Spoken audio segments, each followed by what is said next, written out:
l'exposé qui va suivre est de Faustin Twagiramungu. C'est juste, ça vient directement après cet exposé sur le génocide, sur l'écart entre les deux récits. Il vient nous parler du changement de dénomination qu'on a eu, parce qu'au début, quand Faustin Twagiramungu était Premier ministre, on parlait du génocide, des massacres. Entre-temps, ça a changé. On parle maintenant du génocide des Tutsis uniquement. Enfin, c'est moi qui ajoute uniquement. C'est comme s'il y a eu un génocide des Tutsis et que les massacres n'ont pas eu lieu.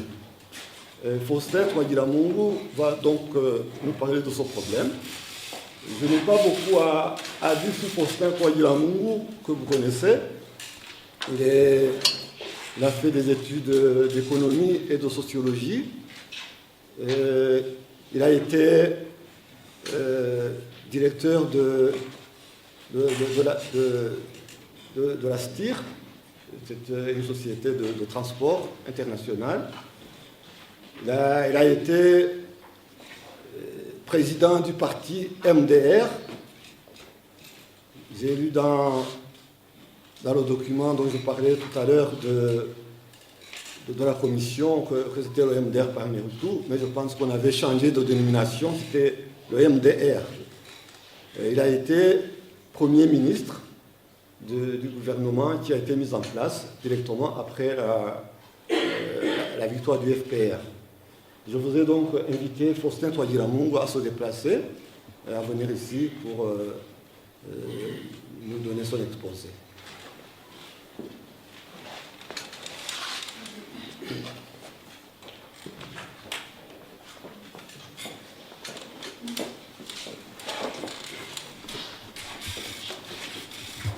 Merci beaucoup de me donner la parole.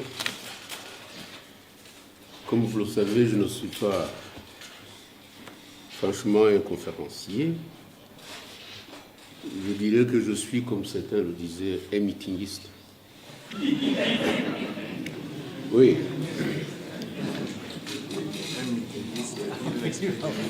Ça, c'est un. Deuxièmement,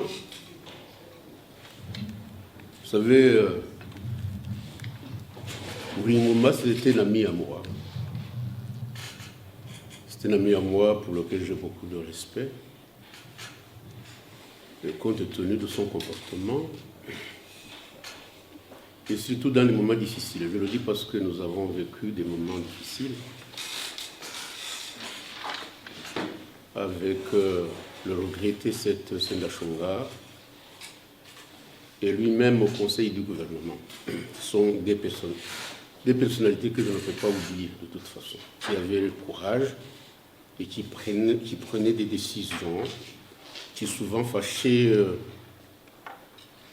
comment dirais-je, les hommes les plus importants de ce gouvernement, c'est-à-dire, à commencer d'abord par le vice-président et puis le président. Alors aujourd'hui, je voudrais aussi remercier l'Institut Seth Sendashonga pour m'offrir cette occasion de pouvoir être ici et parler du génocide. Mais en parlant de l'Institut Seth Sendashonga, je tiens aussi, ce ne serait pas très long, à rendre hommage à la famille de Seth Sendashonga,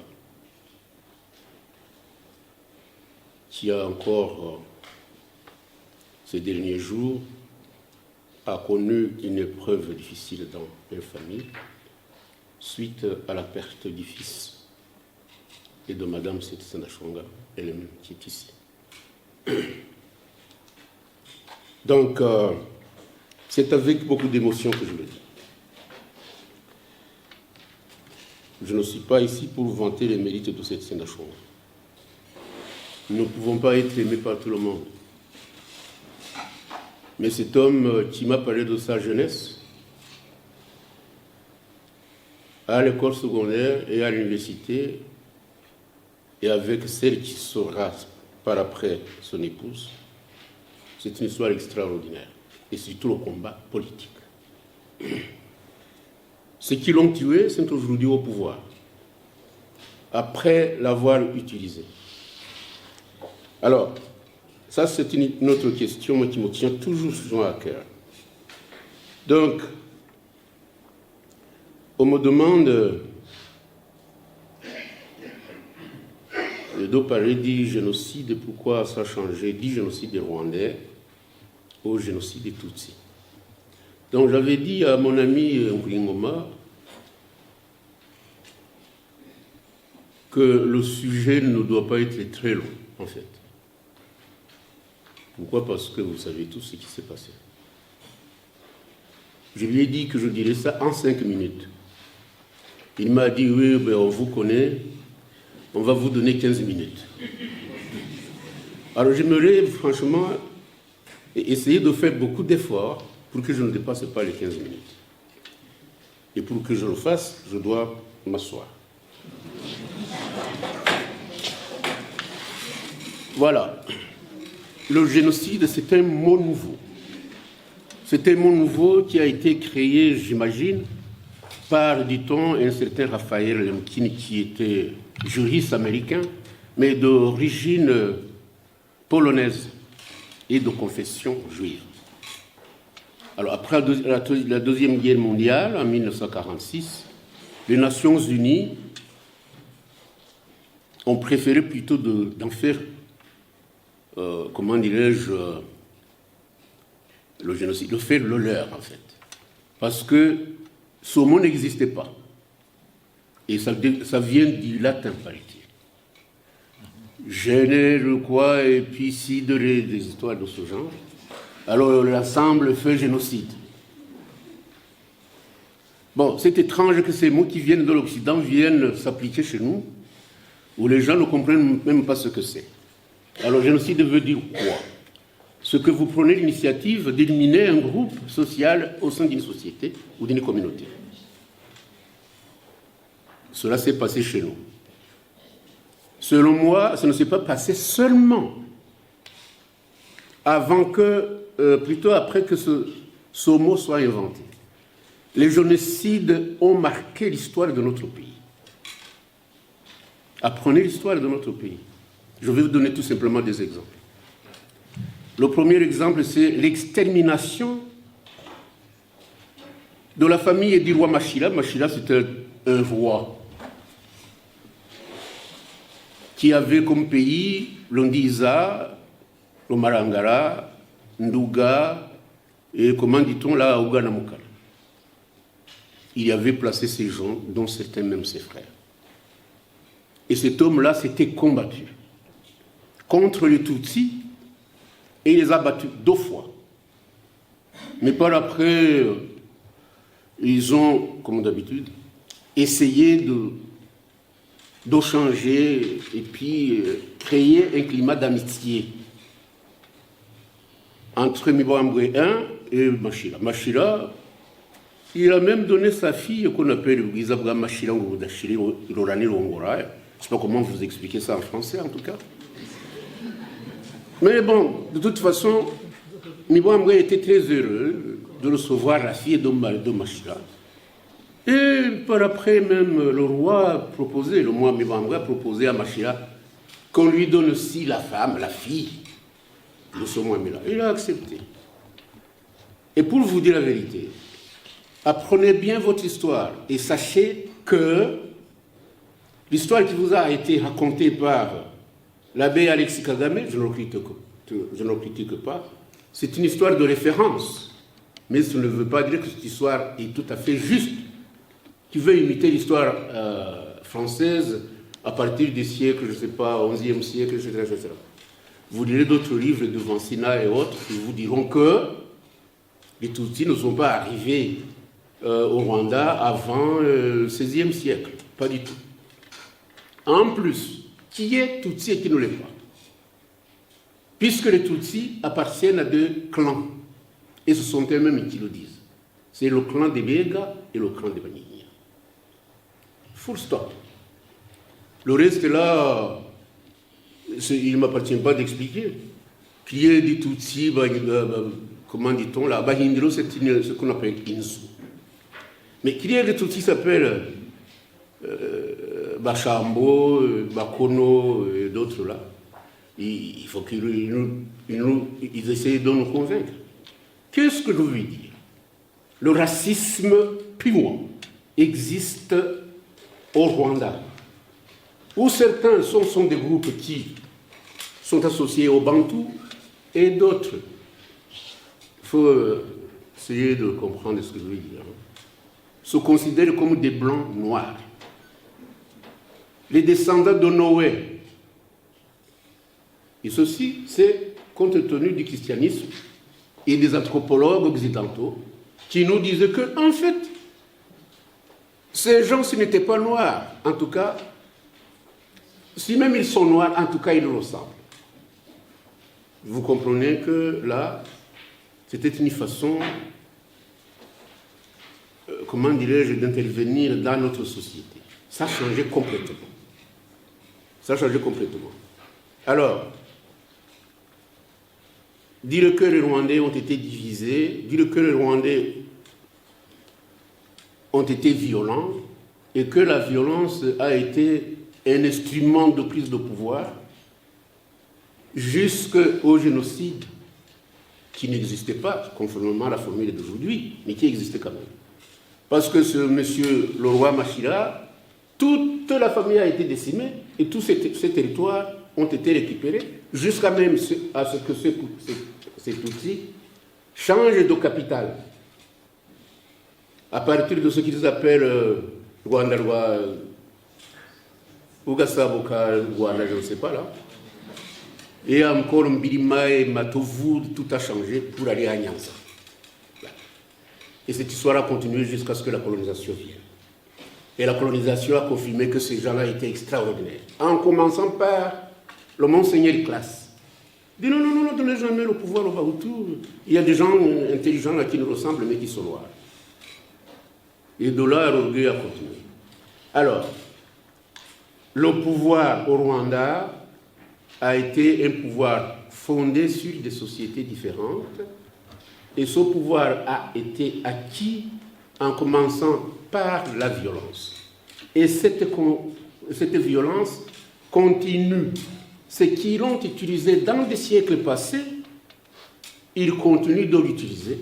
Et cette fois-ci, en ayant la bénédiction, encore une fois, de l'Occident. N'est-ce pas? On va y revenir. De toute façon, on m'a demandé de parler des génocides. Je veux parler des génocides qui nous concernent.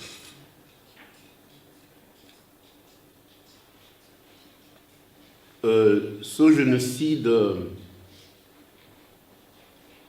commence à partir de 1959. N'est-ce pas? Ceux qui prétendent être Tutsis, ils réclament toujours partout. J'ai vu ça à la télévision suédoise ou norvégienne, où quelqu'un qui représentait le Rwanda disait « Ah, les Hutus nous ont tués 250 000 en 1959. » Vous pouvez vous imaginer ce genre de mensonge raconté en Europe devant des journalistes qui sont âgés de 30 ans, 35 ans, même jusqu'à 40 ans. Qu'est-ce qu'ils vont dire? Il faut y croire. Ces méchants ont tué quand même 250 000 en 1959. Et puis ça a continué jusqu'en 1963. N'est-ce pas? Et puis ça a continué jusqu'en 1967, quand les Inyenzi ont attaqué jusqu'en Chili, il n'y a pas eu de massacre, disons. Mais je sais que l'histoire de 1959, vous devez la prendre convenablement. Le Rwanda était un pays sous tutelle. C'est les États-Unis, ou plutôt les Nations Unies, qui ont proposé à ce qu'il y ait un changement. Et les politiciens les plus doués, les plus intelligents, avaient eux-mêmes compris qu'il fallait un changement dans les années 59. Pas seulement au Rwanda, sur tout le continent. C'était un courant politique et international. Ils y sont parvenus. Et ils ont fondé une république le 28 janvier 1961. Ceux qui étaient au pouvoir n'ont pas aimé ça, tout comme ils n'avaient pas aimé ça en 1959. Le Mohamed Kigeli V, c'est lui qui a créé la milice, ce qu'on appelle en Kinyarwanda, Ingabo Zungam. Ils ont tué les Sindibona, ils ont tué les Seychougou, ils ont tué les Mukwiye, ils ont tué... Comment? Et puis, quand ceux qui se disent que, bon, ils sont menacés par les Hutus, et voilà, nous n'avons jamais tué. C'est toujours eux. Moi, de toute façon, en 1959, je n'étais pas un enfant. Je commençais ma 7e préparatoire au collège Saint-André. Personne, il n'y a personne vivant, mort je n'en parlerai pas, qui peut me défier sur cette histoire. Je vois encore les images, je vois des maisons qui brûlaient à Kachirou et ailleurs. Je vois la nuit. Les gens étaient pourchassés en 1959. Mais ceux qui vont parler de 250 000, ceux qui veulent autre chose. Il ne peut pas y avoir de réconciliation entre les Rwandais avec de tels mensonges. En 1963, personne ne peut me donner une leçon également en 1963. C'était la première fois que je voyais un cadavre flotter sur la rivière Nyabarongo en allant justement à l'école, au groupe scolaire, parce que je venais d'être admis au groupe scolaire. En 1963, qu'est-ce qui s'est passé? À partir du 21 décembre jusqu'au 23, les réfugiés Tutsis au sein de ce qui deviendra Inhotanyi, la formule du roi Rwabugiri, c'était le nom de ces Ingabola, s'appelait Inhotanyi.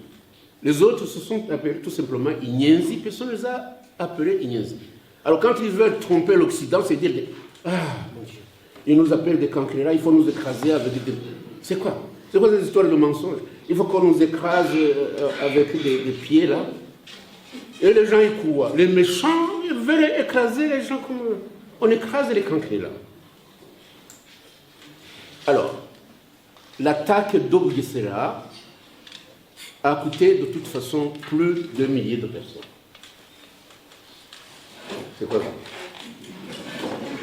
Quelques montagnes. Là, tu vois, il me dit, essaye de raccourcir. Moi, je regarde les visages des gens, ils sont très intéressés. De toute façon, je vais raccourcir.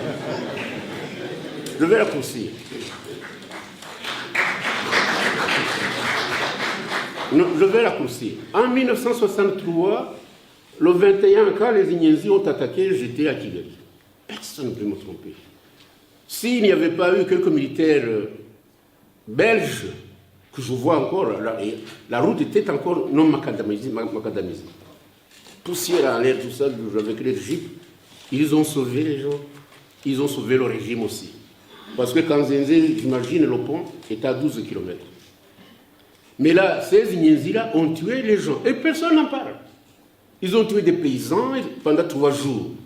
Alors les autres, quand ils ont réagi, je dirais brutalement.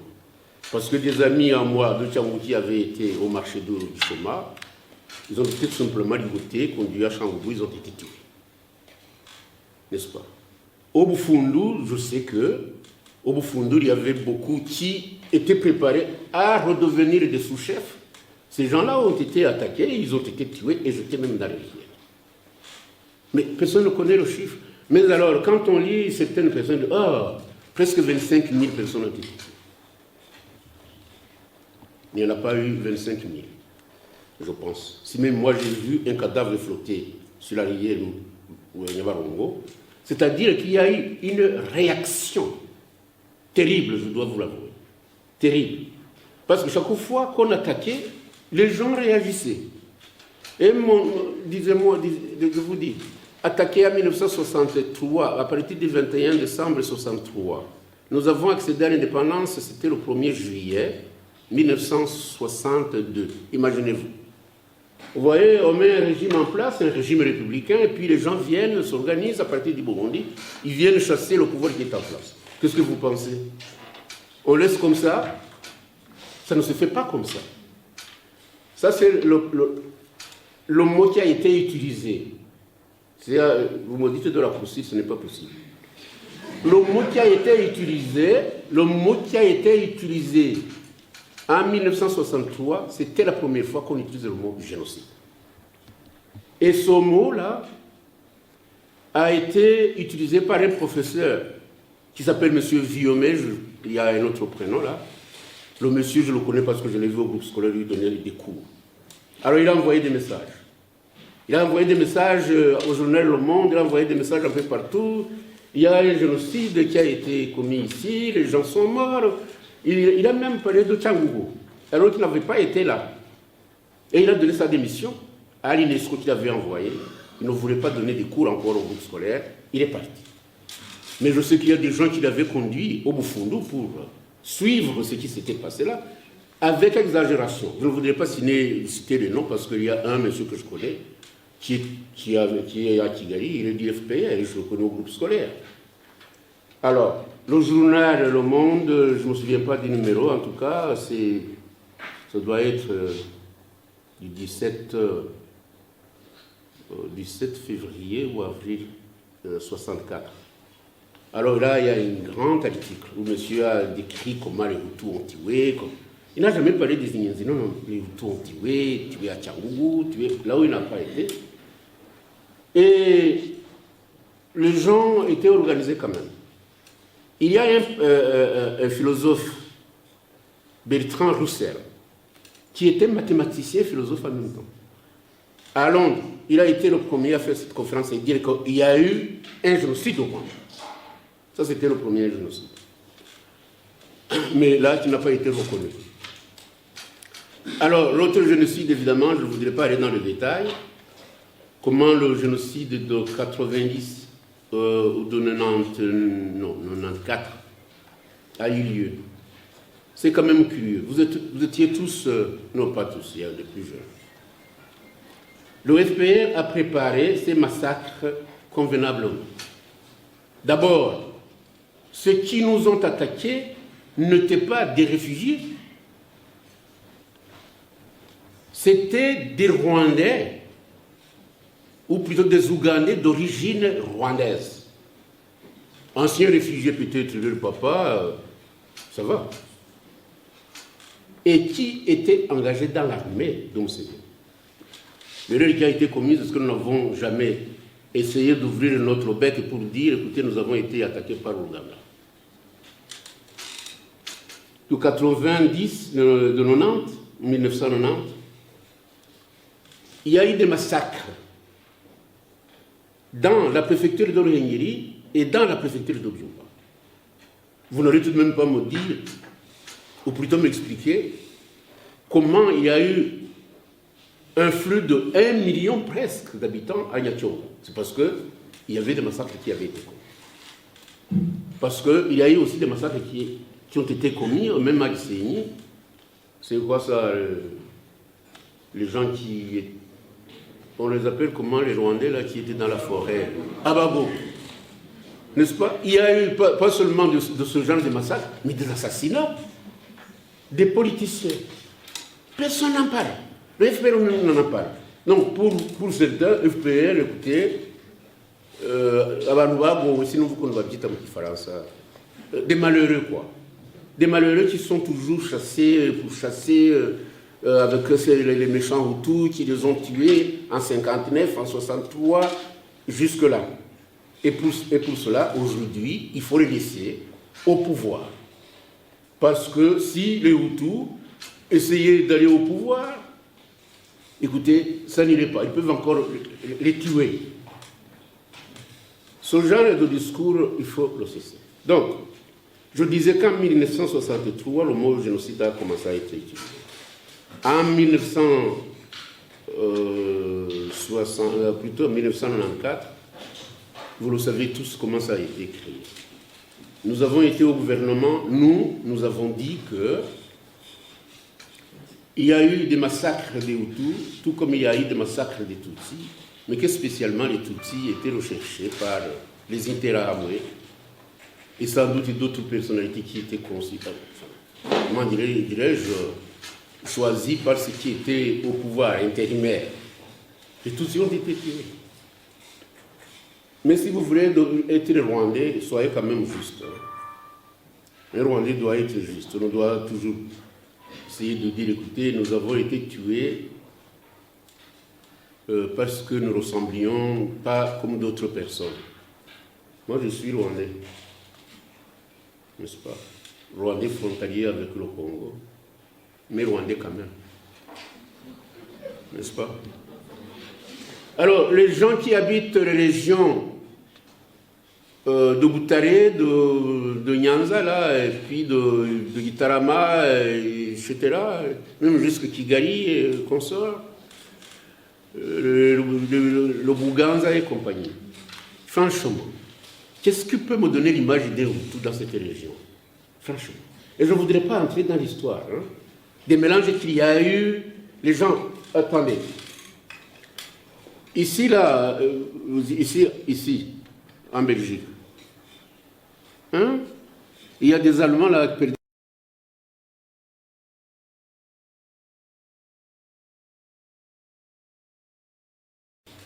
Ces gens-là, ils donnent un exemple extraordinaire. Ils ne s'entretuent pas. Pourquoi chez nous ça devait se faire alors que nous parlons une même langue, nous avons les mêmes rites, nous avons les mêmes coutumes, nous nous couchons de la même manière. Et écoutez, je ne voudrais même pas entrer dans l'éducation des filles dans leur adolescence, n'est-ce pas? Et nous sommes des Rwandais tous. Mais les gens ont avantage de dire, écoutez, je suis un Rwandais spécial. J'ai été tué parce que je ressemblais à ceci. Écoutez, moi, j'ai transmis des documents à M. Carrier, c'est l'avocat, à son bureau. Je faisais un témoignage d'un de mes neveux qui venait d'arriver. Là, je me suis dit quand même, il faut que je lui dise ce qui est arrivé dans ma famille. 36 personnes ont été tuées. Jusqu'à un enfant de 3 mois. N'est-ce pas? Ils sont morts comment? Ils sont morts comment? Oui, certains ressemblaient à ce qu'ils disaient qu'ils ressemblent différemment avec les autres, mais les autres pas. Donc, ce génocide a été commis dans mon pays et j'imagine que nous en avons tous souffert.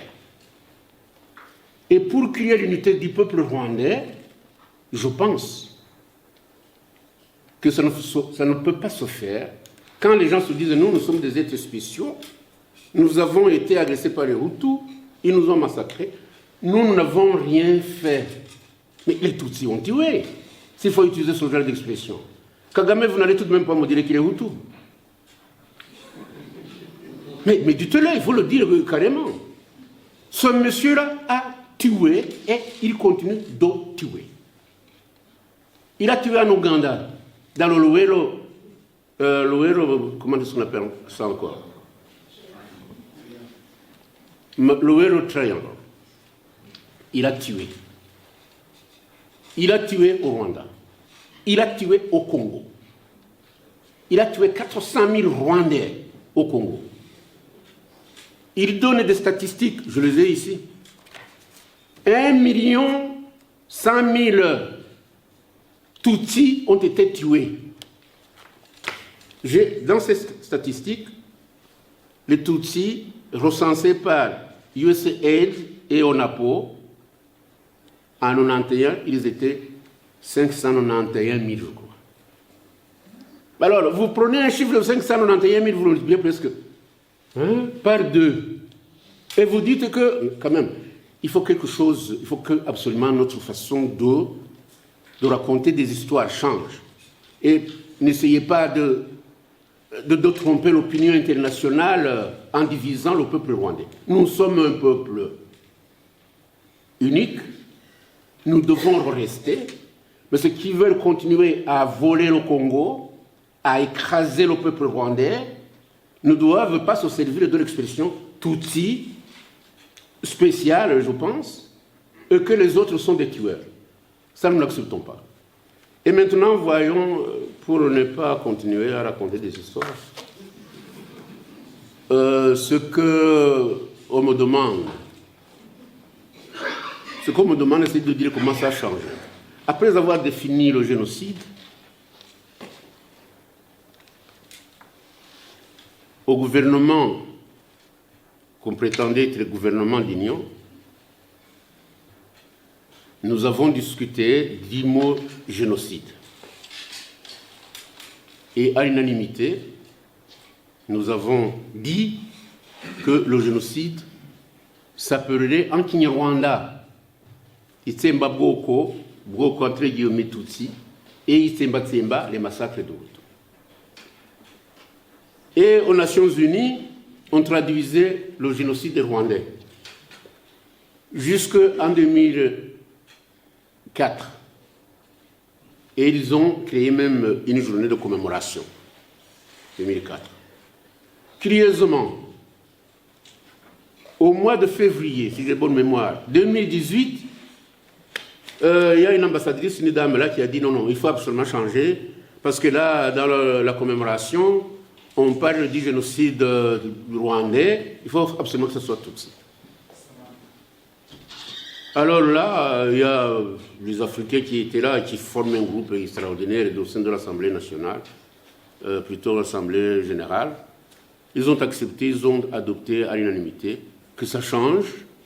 S'ils demandent de l'ambassadeur, maintenant, c'est génocide Tutsi. Tenez-vous bien.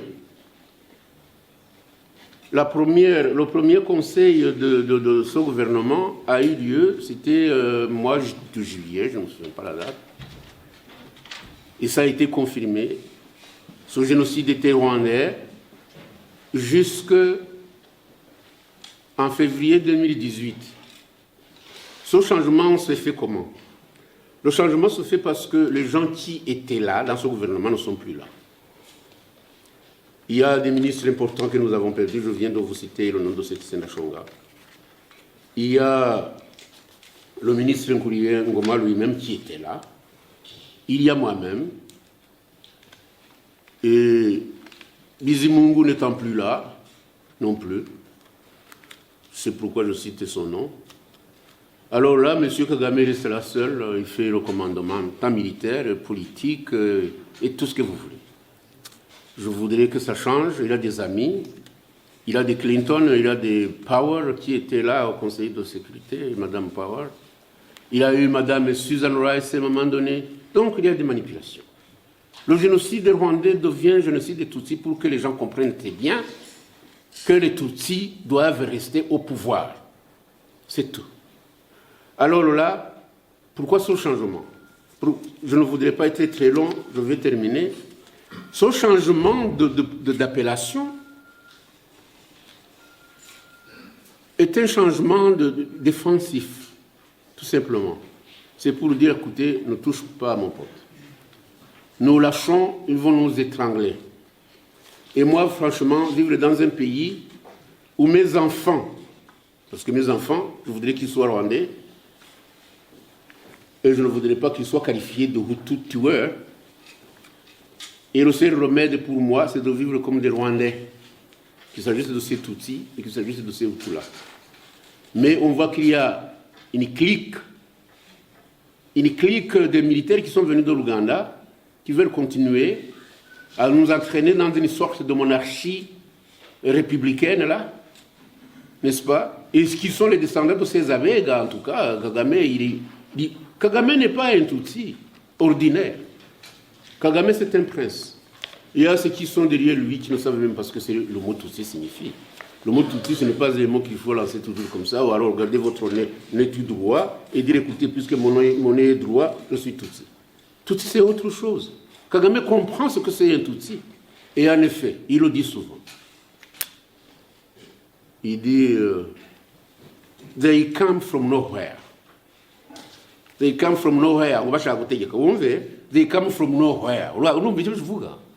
Ntibafite inkomoko ariko bagashaka gukomeza nabo baza bisihinga ngo barashaka gutegeka kandi batazi ko ubutegetsi bwarafashwe. Alors, le monsieur peut garder son pouvoir, mais je pense que les manipulations, je vais les citer un peu là, pour qu'on sache du moins ce que je suis en train de raconter. Ça a été manipulé par d'abord le tribunal de choses d'Arusha, avec des résolutions un peu alambiquées là, de 1206 pour transformer l'appellation. Il y a aussi l'ONU qui, pour se couvrir, ne veut pas mettre en cause le discours de Kagame. Il y a aussi le procureur de ce tribunal qui est d'origine gambienne, mais en réalité, ce monsieur-là a fait ses études en Tanzanie et il se connaît très bien avec les gens du FPR. Il parle swahili couramment. Et c'est ce qui explique pourquoi Madame Del Ponte avait été chassée, pour commettre cet Africain prétendument qui connaît mieux les Inkotanyi.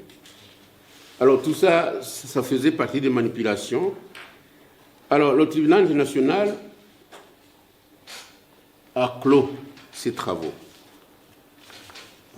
On a défini qui était génocidaire et qui ne l'était pas. Et nous, Kigali, voudrait que les gens qui essayent de toucher à l'appellation de génocide des Tutsis soient considérés comme des négationnistes, comme moi. Moi, je vous dis que je ne suis pas négationniste du tout. Je serais fou d'être négationniste. Il y a eu un génocide commis par les Tutsis qui sont venus de l'Ouganda. Encore, c'est une bise. Je ne sais pas. Non, mais souvent, on ne peut pas faire sentir et faire comprendre ce que l'on pense. On ne voit pas comment les tueurs peuvent être considérés comme des dirigeants d'un pays. On ne voit pas comment les tueurs peuvent être défendus par la France et dire que, non-lieu, ces gens, ils ont tué notre président. N'est-ce pas? Ils ont tué un président, vous le savez tous. Et il y a ceux qui essayent de dire Serubuga et qui encore, Bagosora. Ben, écoutez, ces deux personnages-là, nous les connaissons. Ils ne peuvent pas, je ne sais même pas si si les deux ont vu ce qu'ils appellent un missile, non, je ne sais pas. Des mensonges soutenus par des pays qui prétendent être d'une civilisation tant démocratique que révolutionnaire. Ça, on ne comprend pas. On ne comprend pas comment soutenir ces gens. Voir Kagame serrer la main de la reine, hein, serrer la main du pape même. Alors le pape lui-même sait très bien que ce monsieur-là a tué 4 évêques, dont 4 restent toujours enterrés dans une même église. Mais où allons-nous? Mais si moi-même je voudrais être soutenu, je dois être tueur. C'est quoi ces histoires-là? C'est quoi? Qu'est-ce qu'il y a? Qu'est-ce que les gens veulent dans ce massacre et dans ce génocide? Que monsieur continue de piller et de tuer les Congolais? 6 millions de Congolais, vous ne dites rien. Voilà, merci, je pense... non, attends, je vais clôturer moi-même. J'ai terminé, regarde. J'ai terminé. Mais dis-moi, est-ce que j'ai pris beaucoup de temps que le premier orateur? Si oui, je dois me lever. Je clôture.